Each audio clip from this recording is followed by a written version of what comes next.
In 1991, German historian Heribert Illig proposed a shocking idea. The years 614 to 911 AD were completely made up.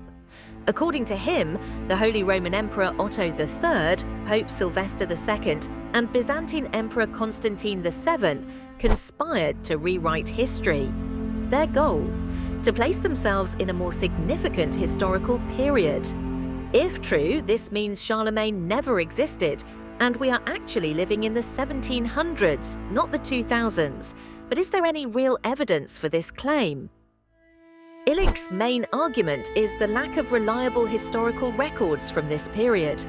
He points out inconsistencies in medieval architecture, missing archaeological evidence, and discrepancies in the Gregorian calendar reform. The leap from the Julian to the Gregorian calendar in 1582 supposedly corrected a 10-day drift. But Illig argues it should have been 13 days. This suggests that 300 years were artificially inserted into history. But does this theory hold up under scrutiny? Skeptics argue that the phantom time hypothesis ignores vast amounts of evidence. Written records from China and the Islamic world align with the traditional timeline, contradicting Illig's claims. Astronomical events, such as Halley's Comet sightings, also match historical records.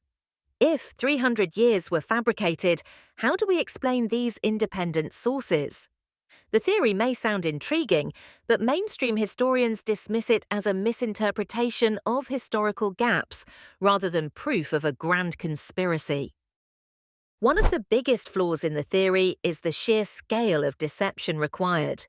For 300 years to be fabricated, thousands of historians, monks, and scholars across different cultures would have to be in on the conspiracy. Additionally, dendrochronology, tree ring dating, and radiocarbon dating confirm the existence of artifacts from this period. While historical gaps exist, they don't necessarily mean time was invented. Could it be that Illig simply misunderstood the complexities of medieval record-keeping? So, did the early Middle Ages really exist? The overwhelming consensus among historians is yes. While gaps in historical records are real, they don't prove a fabricated timeline.